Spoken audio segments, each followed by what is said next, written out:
நீங்க பார்த்துக்கிறது mister Sun city. இன்னைக்கு நம்ம அன்பாக்ஸ் பண்ணி டெஸ்ட் பண்ண இருக்கிறது ஒரு லாரி. சாதாரண லாரி கிடையாதுங்க, இது வந்து ஆர்சி ராலி. எஸ், ஆர்சி ட்ரம் ட்ரக் அப்படின்னு சொல்லிட்டு ஒரு ட்ரக் வந்து இருந்துச்சு. பார்க்கறது இன்ட்ரெஸ்டிங்காக இருந்துச்சு. நம்ம குப்பை வண்டி அன்பாக்ஸ் பண்ணல, சேம் அது மாதிரி ஒரு கலர் வந்து இருந்துச்சு, பச்சை கலரில். சரி, நல்லா இருக்கே அப்படின்னு சொல்லிட்டு நம்மளும் வாங்கியாச்சு. ஸோ இன்னைக்கு நம்ம இந்த ட்ரம் ட்ரக்கை அன்பாக்ஸ் பண்ணி டெஸ்ட் பண்ண போகிறோம். ஸோ நம்ம எங்கேருந்து வாங்கியிருக்கோம்னா ஃப்ளிப்கார்ட்லேருந்து வாங்கியிருக்கோம். ஸோ ஃப்ளிப்கார்ட்லேருந்து வாங்குற எந்த பொருளையுமே ரிட்டர்ன் பண்ண முடியாது. ஸோ நம்ம கிட்ட தான் வந்து இருக்கும். இனிமேல் நம்ம அன்பாக்ஸ் பண்ண போகிற எல்லா டாய்ஸுமே வச்சு இன்னொரு சூப்பர் இன்ட்ரெஸ்டிங்கான ஒரு வீடியோ வந்து நம்ம பண்ண போகிறோம். ஸோ அப்கமிங் நீங்கள் பார்ப்பீங்க, அது உங்களுக்கு சர்ப்ரைஸ். என்னன்னு முடிஞ்சால் கெஸ் பண்ணுங்க. ஸோ ஃபர்ஸ்ட் நம்ம இந்த மாதிரி எப்பொழுதும் போல ஒரு அன்பாக்சிங் பண்ணி டெஸ்ட் பண்ணிடுவோம். ஸோ அதுக்கப்புறம் இதை வச்சு ஒரு சூப்பர் இன்ட்ரெஸ்டிங்கான அது என்னன்னு சொல்ல வேண்டாம், அது சர்ப்ரைஸாகவே இருக்கட்டும், பார்ப்பீங்க, அப்போக்கு உங்களுக்கு தெரியும். வீடியோஸ் இனிமேல் ரெகுலராக வரும். ஸோ அப்படியே லைக் அப் போட்டு மறக்காம உங்கள் ஃப்ரெண்ட்ஸுக்கு ஷேர் அப் போட்டு வேற என்ன அன்பாக்ஸ் பண்ணி கமெண்ட்டில் போட்டுருங்க. ஸோ வாங்க இன்னைக்கு நம்ம இந்த ஆர்சி ட்ரம் ட்ரக் எப்படி இருக்குங்கிறத ஓப்பன் பண்ணி பார்க்கலாம். வாங்குறதுக்கான லிங்க் எப்பொழுது சொல்றதா டிஸ்கிரிப்ஷனில் இருக்குது. நீங்கள் தாராளமாக கிளிக் பண்ணி ஃப்ளிப்கார்ட்லேருந்து நீங்கள் பர்ச்சேஸ் பண்ணிக்கலாம். ஸோ வேற என்ன அன்பாக்ஸ் பண்ணலாங்கிறத ஃப்ளிப்கார்ட்ல போய் கண்டுபிடிச்சு எனக்கு கமெண்ட் பண்ணுங்க, ஓகேங்களா?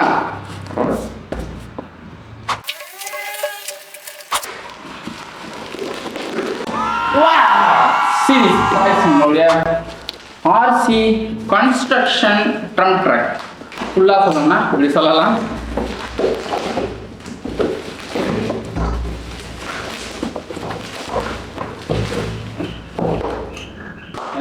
மேல ஒரு பபுள் ராப்பிங் இருக்கு, உள்ளே ஒரு பபுள் ராப்பிங் வித்தியாசமா இருக்கு. இந்த மாதிரி நம்ம பார்த்ததே இல்லையா, புதுசா இருக்கு. இது என்னடாது? ஓகே, எப்படியோ டாய்ஸ் வந்து சேஃபா இருக்கணும் அப்படின்றதுக்காக கொடுத்துருக்காங்க. நம்ம அதை குறை சொல்லக்கூடாது. இப்போ நம்மளோட ட்ரம் ட்ரக்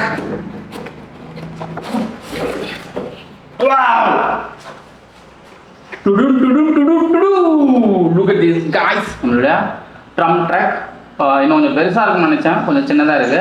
சின்னதாக இருந்தாலுமே நல்லா இருக்குது. பச்சை கலரில் நல்லா சாணி கலரில் இருக்குது பார்க்குறதுக்கு. எனவே நம்மளுடைய ட்ரம் ட்ரக் எப்படி இருக்கு அப்படின்றத நம்ம பார்க்கலாம். ஹைட்ராலிக்கு இதில் இருக்காதுன்னு நான் நினைக்கிறேன். ஹைட்ராலிக்கு இருந்துச்சுன்னா வேற மாதிரி இருக்கும், பார்க்கலாம். இந்த ப்ரைஸ் ரேஞ்சுக்கு இது வாய்ப்பு இல்லை எனக்கு தெரிஞ்சு. Yes, no hydraulic. ஆக்சுவலாக சைடில் வந்து ஒரு பட்டன் கொடுத்துருக்காங்க. ஸோ அந்த பட்டனை நம்ம ப்ரெஸ் பண்ணி இப்படி ப்ரெஸ் பண்ணோம்னா தூக்கிக்காது. ஸோ அவ்வளோதான், இதுக்கப்புறம் மேலே போக மாட்டேங்குது, அவ்வளோதான். ஸோ இந்த பட்டனை வந்து இந்த சைடில் இருக்கிற ஒரு பட்டன், இந்த பட்டனை இப்படி அமுக்கணும்னா இவ்வளோ லாக் ஆகிக்கும். மறுபடியும் அமுக்கணும்னா அப்படி மேலே ஓப்பன் ஆகிக்கும். ஸோ அவ்வளோதான் இந்த ட்ரம் ட்ரக். அப்புறம் ரிமோட் இருக்குங்க, வேறு ஒன்றும் இல்லை. இப்போ இதை வந்து என்ன பண்ண போகிறோம்னா சார்ஜை போட்டு நம்ம ஸ்டைலில் டெஸ்ட் பண்ணி ஓட்டி நல்லா லோடெல்லாம் ஏற்றி கல் மண்ணெல்லாம் இது மேலே அள்ளி போட்டு எந்த அளவுக்கு லோடு இருக்குது அப்படின்றது எல்லாத்தையும் நம்ம வந்து கொஞ்சம் நேரத்தில் சார்ஜை போட்டு டெஸ்ட் பண்ணி பார்த்துருவோம். கொஞ்சம் நேரம் rest. Okay. So guys, finally நம்மளுடைய இந்த ஆர்சி ட்ரம் ட்ரக் வந்து டெஸ்ட் பண்ணக்கூடிய நேரம் வந்தாச்சுங்க. ஸோ இது வந்து பார்த்தீங்கன்னா சார்ஜ் பண்ணக்கூடிய ரெகுலராக நம்ம ஆர்சி அன்பாக்ஸ் பண்ணலாம் அந்த மாதிரி கிடையாதுங்க. இது வந்து ஜஸ்ட் நார்மல் 2 இயர் பேட்டரிஸ் மட்டும் போட்டு நம்ம இந்த ட்ரம் ட்ரக் வந்து ரன் பண்ண முடியும். ஸோ இதுக்கு வந்து 3 பேட்டரி, அதுவும் நம்ம வாங்கி போட தேவையில்லைங்க. இதிலே இன்பில்டாக பேட்டரிஸ் கொடுத்துட்றாங்க. ஆல்சோ ரிமோட்டுக்குமே 2 பேட்டரி கொடுத்துட்றாங்க. ஸோ இதுக்குமே வந்து கொடுத்துட்றாங்க. ஜஸ்ட் நம்ம பாக்ஸ்லேருந்து எடுத்து ஆன் பண்ணி ஓட்ட வேண்டியதுதான். ஸோ சார்ஜ் பண்ணுற ஆப்ஷன் கொடுத்துருந்தாங்கன்னா மேபி நல்லா இருந்திருக்கும். ஸோ பேட்டரிஸ் நம்ம அடிக்கடி மாற்றணும். எனவே நம்மளுடைய இந்த ட்ரம் ட்ரக் இப்போ எந்த அளவுக்கு பர்ஃபார்ம் பண்ணுது, எப்படி ஃபாஸ்ட்டாக போகுது, லோடு ஏற்றுதா இல்லையா அப்படின்ற எல்லாத்தையுமே இப்போ நம்ம டெஸ்ட் பண்ணி பார்க்கலாம் வாங்க.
கைஸ் நம்மள இந்த ட்ரம் ட்ரக்கு எந்த அளவுக்கு வெயிட்டை வந்து ஏற்றிட்டு போகுது அப்படின்றத டெஸ்ட் பண்ணக்கூடிய நேரம் வந்துருச்சுங்க.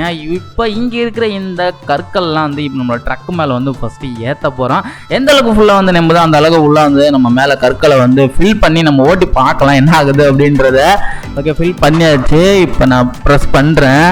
ஓ my God, look at this guys. நம்மளோட ட்ரக்கு வந்து நகரவே மாட்டேங்குது. பார்த்தாலே உங்களுக்கு தெரியும், லைட்டாக நகருது.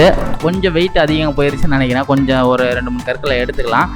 அண்ட் எடுத்துகிட்டு இப்போ நம்ம வந்து ஓட்டி பார்க்கலாம் ட்ரக்கு மூவ் ஆகுதா இல்லையா அப்படின்றத. ரொம்ப வெயிட்டு, ஏன்னா பேட்ரி தானே, அதனால் அதையும் இழுக்காது. ஸோ இப்போ பார்த்திங்கன்னா நம்மளோட ட்ரக் வந்து நல்லாவே வந்து வெயிட் வந்து கேரி பண்ணிட்டு போகுதுங்க. கொஞ்சம் ஸ்லோ வந்து டிலே ஆகுது, ஏன்னா நம்ம வெயிட் இருக்கிறதுனால. ஆனாலும் பரவாயில்லைங்க, வெயிட்டை வச்சுன்னு இந்த அளவுக்கு இது ஃபாஸ்ட்டாக போகணும்னு சத்தியமாக எதிர்பார்க்கவே இல்லை. இது நார்மல் வந்து ரோட்டில் நம்ம ஓடுறோம். இன்னும் பிளைனான ரோடு, சமமான ட்ராக்கை வந்து இருந்துச்சுன்னா இன்னுமே வந்து நல்லா ஃபாஸ்ட்டாக போகும். ஸோ இந்த ரோட்டில் ஓரளவுக்கு இந்த அளவுக்கு ஃபாஸ்ட்டாக போகிறது பெருசு. அதுவும் பேட்டரியில் ரன் ஆகக்கூடிய ஒரு ட்ரக்கு இந்த அளவுக்கு ஃபாஸ்ட்டாக போகுதுன்னா உண்மையிலேயே பாராட்டக்கூடிய ஒரு விஷயம் தான். ஸோ செம்மையாக வந்து லோடு வந்து கேரி பண்ணிட்டு வந்து போகுது. இப்படியே எவ்வளோ தூரம் போக முடியும்னு தெரில. எவ்வளோ தூரம் போக முடியுமோ அவ்வளோ தூரம் போவோம். இப்போ அந்த ட்ரக்கை வந்து இப்போ அன்லோடு வந்து பண்ண போகிறோம். ஒரு இடத்துல வந்து இப்போ கொட்ட போகிறோம். இது வந்து ஹைட்ராலிக் கிடையாது. ஸோ ஒரு ஹைட்ராலிக்கோட ஒரு ட்ரக்கு வந்து கூடிய சீக்கிரம் நம்ம வந்து அன்பாக்ஸ் பண்ணி வேறு லெவலில் பண்ணுவோம். இது வந்து இப்போ மேனுவலாக தான் நம்ம வந்து ஹைட்ராலிக் இந்த ட்ரக்கை வந்து மேலே வந்து நம்ம கொட்ட போகிறோம். இந்த மாதிரி தூக்கி இப்படி 2-3 ஷேக் பண்ணிங்கன்னா அழகாக வந்து கீழே வந்து கொட்டிடும். பெரிய பெரிய கல்லுங்கிறனால அது வழியாக வரமாட்டேங்குது. சின்ன கற்களாக இருந்தால் சூப்பராக இருந்திருக்கும். இன்னும் மண்ணெல்லாம் வந்து கொட்டினோம்னா இன்னும் செம்மையாக வந்துருக்கும். ட்ரக்கை பற்றின கருத்துக்களை மறக்காமல் கமெண்ட்ஸில் சொல்லுங்கள். இப்போ பாருங்கள் எந்த அளவுக்கு ஸ்பீடாக பிச்சுட்டு போகுதுன்னு. செம்ம ஃபாஸ்ட்டாக போகுது பாருங்கள். செம்மையாக இருக்குல்ல? எப்படி இருக்குன்ற நீங்கள் தான் கமெண்ட்ஸில் சொல்லணும். ஃபைனலி நம்மளுடைய இந்த ட்ரக்கு செம்ம ஃபாஸ்ட். சத்தியமாக நான் எதிர்பார்க்கல இந்த அளவுக்கு ஃபாஸ்ட்டாக இந்த ட்ரக் போகும்னு சொல்லிட்டு. ஒரு நார்மல் பேட்டரிக்கு இந்த அளவுக்கு ஃபாஸ்ட்டு, நம்ம சார்ஜ் பண்ணி போகக்கூடிய பேட்டரி கூட இந்த அளவுக்கு ஃபாஸ்ட்டாக வராது. உண்மையிலே ட்ரக்கு செம்ம ஃபாஸ்ட்டு. லோடு ஏற்றுனதுக்கப்புறம் எப்படி போணுச்சுன்னு பார்த்துருப்பீங்க. ஆக்சுவலாக ரொம்ப ஹெவி லோடு வந்து இது இழுக்காது, ஏன்னா இது பேட்டரியில் ரன் ஆகிறதுனால. ஸோ ஓரளவுக்கு லோடு வந்து இழுத்துச்சு, நல்லா இருந்துச்சு. ஸோ இந்த ட்ரக்கெல்லாம் வச்சு ஜேசிபியெல்லாம் வச்சு ஒரு சூப்பரான ஒரு கன்ஸ்ட்ரக்ஷன் வீடியோ நம்ம ஒர்க் பண்ணுற மாதிரி ஒரு வீடியோ பண்ண போகிறோம். நம்ம எல்இடி நல்லா சூப்பராக இருக்குங்க, நல்லா பவராக இருக்குது எல்இடி சூப்பராக. செம்ம ஃபாஸ்ட்டாக இருக்குது. இந்த ப்ரைஸ் ரேஞ்சுக்கு ஓகே தான். நல்லா ஹைட்ராலிக்கோட டிப்பர் அப்படி தூக்கி கொட்டுற மாதிரி நம்ம இன்னொரு ட்ரக்கை நம்ம அன்பாக்ஸ் பண்ணுவோம். ஸோ அதையும் நீங்கள் பார்ப்பீங்க. ஓகே, இந்த ட்ரம் ட்ரக்கை பற்றின உங்களோட கருத்துக்கள் மறக்காமல் கமெண்ட் செக்ஷனில் சொல்லிடுங்கள். மீண்டும் நாளை ஒரு அன்பாக்சிங்கில் உங்களை பார்க்குறேன். ஸோ ட்ரம் ட்ரக் வாங்குறதுக்கான லிங்க் நான் கீழே டிஸ்கிரிப்ஷனில் கொடுத்துருக்கேன். ஸோ உங்களுடைய கமெண்ட்ஸை மறக்காமல் சொல்லுங்கள். வேறு என்ன அன்பாக்ஸ் பண்ணி இன்ட்ரெஸ்டிங்கான அப்படின்ட்டு கமெண்ட்ஸ் சொல்லி நாளைக்கு இன்னொரு அன்பாக்ஸ் சொல்லி